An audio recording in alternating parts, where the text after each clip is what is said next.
2, 3, 4 വർഷമൊക്കെ കഴിയണം ശമ്പളമൊക്കെ പാസ്സായി കിട്ടണമെങ്കിൽ. അപ്പോൾ സാമ്പത്തികമായിട്ട് ഏറെ ബുദ്ധിമുട്ടുകളുണ്ടായിരുന്നു. അങ്ങനെ ഇരിക്കുമ്പോൾ എനിക്ക് 2023 മാതാവ് മറ്റൊരു അനുഗ്രഹം കൂടി തന്നു. എനിക്ക് HST ആയിട്ട് പ്രൊമോഷൻ ലഭിച്ചു. അതിനുശേഷം ഞാൻ ഇവിടെ വന്ന് 2024 കഴിഞ്ഞ മെയ് 1-ാം തീയതി ഇവിടെ വന്ന് ഉടമ്പടി എടുത്ത് പ്രാർത്ഥിച്ചു. ഉടമ്പടി എടുത്തപ്പോൾ ഞാൻ വെച്ച നിയോഗങ്ങളിൽ ഒന്ന് എൻ്റെ അപ്പോയിൻമെൻ്റ് ഒന്ന് പാസ്സായി കിട്ടണമേ, പിന്നെ എൻ്റെ അനുജൻ്റെ വിവാഹം നടക്കണം, അങ്ങനെയുള്ള, പിന്നെ മകൻ 10ാം ക്ലാസ്സിലായിരുന്നു, അവന് നന്നായിട്ട് പഠിക്കാനുള്ള കഴിവൊക്കെ ലഭിക്കണമേ എന്ന നിയോഗങ്ങളായിരുന്നു ഞാൻ വെച്ചത്. ഇവിടെ വന്ന് മെയ് 1-ാം തീയതി ഉടമ്പടി എടുത്ത് ഞാൻ വീട്ടിലേക്ക് ചെന്നു.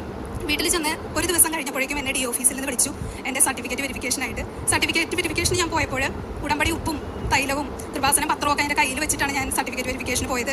മെയ് 10-ാം തീയതി ആയപ്പോൾ എൻ്റെ അപ്പോയിൻമെൻറ്റ് പാസ്സായി എന്നുള്ള ഓർഡർ എൻ്റെ കയ്യിൽ ലഭിച്ചു.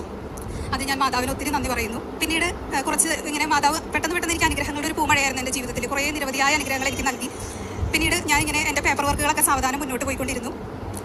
ഇവിടെ കൃപാസനം ജപമാല റാലിയിൽ ഞാൻ വന്ന് പങ്കെടുത്തിരുന്നു. ജപമാല റാലിയിൽ പങ്കെടുത്തപ്പോൾ ഒക്ടോബർ മാസത്തെ ജപമാല റാലി കഴിഞ്ഞ് നവംബർ 26 ആയപ്പോഴേക്കും എനിക്ക് എൻ്റെ പെൻഡിംഗ് ആയി കിടന്നിരുന്ന സാലറി എല്ലാം ലഭിച്ചു.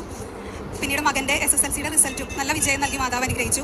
അതുപോലെ എൻ്റെ ഭർത്താവിന് അലർജി സംബന്ധമായ ബുദ്ധിമുട്ടുണ്ടായിരുന്നു. എല്ലാ ഭക്ഷണവും കഴിക്കാൻ പറ്റില്ല, പിന്നെ വെയിലധികം കൊള്ളാൻ പറ്റില്ല, അങ്ങനെയുള്ളതൊക്കെ. അപ്പോൾ എന്നും രാത്രി പ്രാർത്ഥന ചൊല്ലി കഴിയുമ്പോൾ കൃപാസനം തൈലം കുരിശ് വരയ്ക്കുമായിരുന്നു. പിന്നീട് ക്രമേണ അത് കുറഞ്ഞു വന്നു. ഇപ്പോൾ തീർത്തും അലർജി സംബന്ധമായ അസുഖങ്ങളില്ല.